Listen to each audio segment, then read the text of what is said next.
Humble Saturn, please give us the serenity to accept the things we cannot change, the courage to change the things we can, and the wisdom to know the difference. And so it is. It's the day and hour of Venus. I'm Reverend Devin Malone, and you're listening to Selene's Gateway, Morning Edition. Helios is at 7 degrees and 46 minutes of Aries. Selene is at 11 degrees and 52 minutes of Leo. The ascendant is at 8 degrees and 31 minutes of Aries, and the chart is cast for Washington, D.C. The final dispositor for the day is Helios. Really, there is a kind of circular exchange of energy happening between the Sun and Aries, who looks to Mars and Pisces. Then Mars looks to Jupiter in Cancer. Then Jupiter looks to Selene in Leo, who finally looks back to Helios in Mars. We use the accidental dignity of the chart to break the cycle and choose a sphere as the main dispositor, and it clearly turns back to Helios in its exaltation and rising in the ascendant, while also looking over the custodian of the day and hour, who is Venus. This morning, the third rally of No Kings protests marches. So this strong, exalted sun that has also conjoined Saturn and Neptune makes for an interesting challenge to all solar or leadership-based figures. Venus, as the custodian of the day and hour, is still shimmering at dusk each night. She sits in her own decan or face of Aries 3, where she has dignity and can really rally people together for a cause. The star of Ishtar, Inanna, Isis, Aphrodite, and Venus carries the signification of righteous battle and seeking of justice and harmony. This justice signification carried from the tales in the Babylonian Sumeria to Egypt, Greece, Rome, and into the Islamic period through the 1200s. We start to see this concept of Venus taper off in the European texts, where Venus begins to fade from its more virtuous role as bringer of social harmony to more confined role of women, beauty, art, marriage, and sex. And though none of those things are bad significations, it is just very glaringly apparent that the Christian era of medieval Europe would strike away Venus's role as social harmonizer and seeker of justice. It's not unlike a context we are once again seeing in today's political sphere, where a bill, the SAVE Act, is challenging the very rights of women and their ability to participate in how we frame justice and what is right and wrong. The SAVE Act makes it harder for anyone who has changed their name for whatever reason to even vote. So this morning's hymn, we turn to the ancient priestess and poet of ancient Mesopotamia, Enuadana, circa 2354 BC, was the first writer whose name was recorded and the first female author. As always, you can find the words to the hymn in the written form of the podcast on Patreon. And so it goes. Queen of all the May, radiant light, life-giving woman beloved of An and Urash, Eradule of An, much bejeweled, who loves the life-giving tiara, fit for high priesthood, who grasps in her hand the seven May, my queen. You are the guardian of all the great May. You have lifted the May, have tied the May to your hands, have gathered the May. Press the May to your breast. You have filled the land with venom like a dragon. Vegetation ceases when you thunder like Ishkar. You who bring down the flood from the mountain, Supreme One, who are the Inanna of heaven and earth, who rain flaming fire and over the land, who have been given the May by An, queen who rides the beasts, who at the holy command of An utters the divine words, who can fathom your great rights, destroyer of the foreign lands, you have given wings to the storm, beloved of Enlil. You made it, the storm, blow over the land. You carried out the instructions of An, my queen. The foreign lands cower at your cry. In dread and fear of the south wind, mankind brought you their anguished clamor, took before you their anguished outcry, opened before you wailing and weeping, brought before you the great lamentations in the city streets, in the van of battle. Everything was struck down before you, my queen. You are all devouring in your power. You kept on attacking like an attacking storm, kept on blowing louder than the howling storm, kept on thundering louder than Ishkar, kept on moaning louder than the evil winds. Your feet grow not weary. You caused wailing to be uttered on the lyre of lament, my queen. The Anana, the great gods, fled before you like the fluttering bats, could not stand before your awesome face, could not approach your awesome forehead. Who can soothe your angry heart? Your baleful heart is beyond soothing. Queen, happy of liver, joyful of heart, whose anger cannot be soothed, daughter of Sin, queen, paramount in the land, who has ever paid you enough homage. The mountain who kept from paying homage to you, vegetation became taboo for it. We burned down its great gates. Its rivers ran with blood because of you. Its people had nothing to drink. Its troops were led off willingly into captivity before you. Its forces disbanded themselves willingly before you. The strongmen paraded willingly before you. The amusement places of the cities were filled with turbulence. The adults were driven off as captives before you against the city that said not, yours is the land, that said not, it belongs to the Father who begot you. You promised your holy word, turned away from it, and kept your distance from its womb. And so it is. I hope that the strength of Venus shines down upon and from within everyone who seeks to unify against the tyranny of capitalism and the tyrants that it fabricates. The tarot card for the day is pretty apt. The tarot card for the day is the Five of Wands. The Five of Wands is here to remind us that we need to strive for the things that we desire to achieve.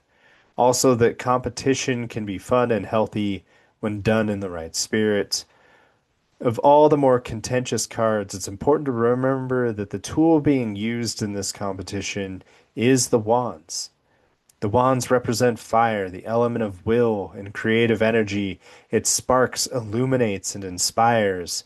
Healthy competition is fair and is best when we are mostly competing against ourselves. Whether we win or lose, as long as we give it our all, we should feel satisfied with our efforts. If we do come up short, the Five of Wands reminds us to take stock of our shortcomings and improve upon them. Stray away from sulking or jealousy because the former simply delays our improvement while the latter blinds us to what our next steps should be, and both simply delay our inevitable success. This card is associated with the decan or face of Leo 2, Leo 1, and is the central card of the Knight of Wands. It is through these trials that the Knight of Wands forms his identity and self-respect.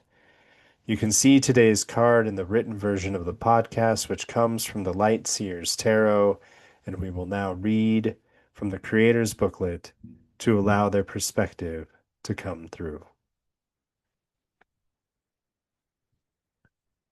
Light Seer, Five of Wands. Competition, conflict, ambition, challenge, being pushed by the others to excel, brainstorming, mental jousting, adrenaline and aggression, surpassing limits, dynamic energy, leveling up. Shadow Seer, an opportunity to collaborate in group fighting or arguments, being overly competitive, not following the rules, a tendency to avoid conflict to your own detriment. A little rivalry can be a good thing. It can push us to become the very best version of ourselves and to move quicker than we would if we were alone.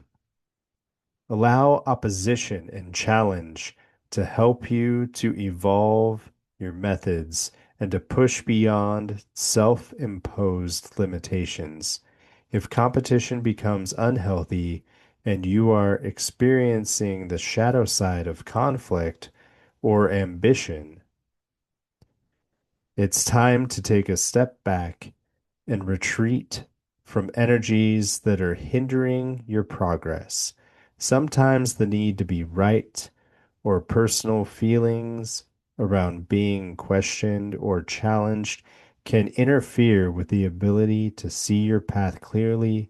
So may so you may need to fly solo for a bit in order to reevaluate your options. While clashing egos can slow everything down, they can also propel success. Choose to excel. Look for healthy competition or collaboration that inspires and motivates you. Learn from others and use competing energies as a way to enrich your experience. And as always, the Light Seers Tarot comes with a mantra for the day, or a mantra for the card, or an affirmation, if you will. I support others, and they support me, and we rise together in accelerated harmony.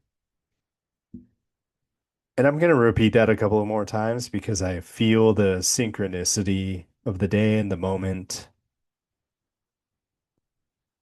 And feel free to say it with me. I support others, and they support me, and we rise together in accelerated harmony. One more time. I support others, and they support me, and we rise together in accelerated harmony. It's really a great synchronicity there. The astrology to highlight for the day is pretty important. It's the perfecting of the sextile of Saturn and Pluto. Generally speaking, the sextile is seen as the least intense of the traditional aspects because it mimics the face of the waxing and waning crescent that the moon makes. This is the 60-degree separation that's formed between the sun and the moon and other planets and spheres. It's known as the aspect of Venus. Though this is a subtler aspect, for Saturn and Pluto, it is their first exact sextile since Pluto has been in Aquarius and since Saturn and Pluto conjoined in Capricorn in 2020. For these outer bodies, the sextiles can ring a little louder because of how they initiate and highlight larger stories and cycles. For example, the last Pluto and Saturn conjunction happened in Libra in 1982. And the opening waxing sextile happened on May 2nd in 1989. And on this day, Hungary's reform government, led by Mikolos Nemeth, cut a hole in the electric wire fence between it and Austria, beginning the fall of the Iron Curtain. Under a year later, on January 16th, 1990, two members of the Bank of Credit and Commerce International, pled guilty to money laundering. And so those were two of the dates that were when Saturn and Pluto perfected their sextiles together. And these are clear, important events, but they weren't very loud. Um, so this is simply to say that we should expect the Saturn and Pluto story to reveal itself today and unfold in the coming year. It's the only perfected sextile in this cycle and leads to a series of squares from Saturn in Taurus to Pluto in Aquarius in 2028 and 2029. And so to kind of like repeat slash clarify that, the previous Pluto Saturn cycle that started in 1982 in Libra, there were three exact sextiles because of the retrogrades between them that happened in 1989 and 1990, between 1989 and 1990. But this cycle is only going to have this one perfected sextile. And this is once again the first time that we've gotten a true, like, traditional aspect between these two spheres since the conjunction in Capricorn in 2020. So it is an important date to remember, and we should be able to see or feel it in the moment. Though, once again, it might be something subtle that we build on through the rest of the year. It's just interesting that this No Kings, this third edition of the No Kings March, was also planned for today, I'm sure without the aid of an astrologer. To be completely clear, this aspect perfects at 6:10 Eastern Daytime and 3:10 Pacific Daytime. So that's just when it becomes absolutely like perfected. The tidal shift for the day are as follow. The first high tide came in at about 4:08 a.m. before sunrise, and the first low tide after sunrise this morning is at 12:05 p.m. The second high tide for the day is at 3:27 p.m. and the final low tide is before sunrise tomorrow is at 1:07 a.m. The tides are starting to get stronger, the higher highs and the lower lows, because we are only a few days away from the full moon at this point. It's during the full and new moons that the tides are at their peaks of the month because this is when the sun and moon's gravities work in tandem, pulling and releasing in unison at our tides as we shift from high tide to low tide to high tide to low tide. On the tides chart in Selene's almanac on my Patreon, you can see this unfold from day to day on the height of the tides in the charts. They get larger and larger as we approach the full moon and then culminates with it. We're talking like a shift in like by like feet. Like I think 2 days ago, the tidal shift from a low tide to a high tide was like a 6 foot difference, and I think this month they peak at like an 8 foot spread. So it's a real rushing difference. The shadow hours for the day are as follows.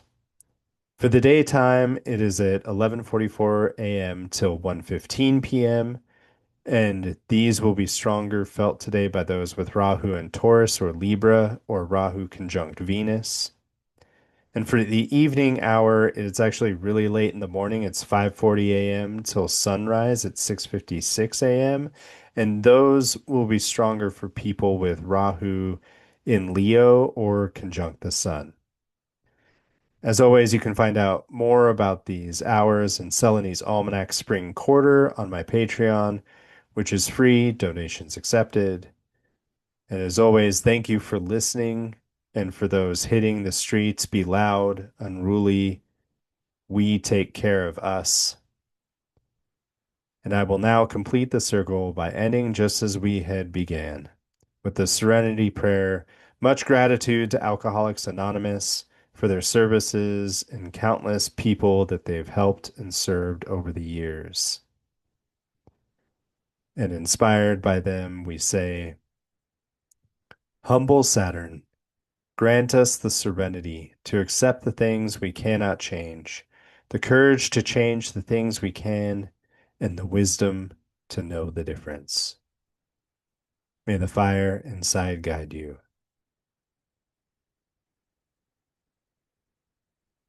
You've been listening to Selene's Gateway Morning Edition. You can find my almanac at Patreon at Selene's Gateway. You can schedule a tarot or astrology reading from me at selenesgateway.com, and on social media, I'm known as the Esoteric Butcher.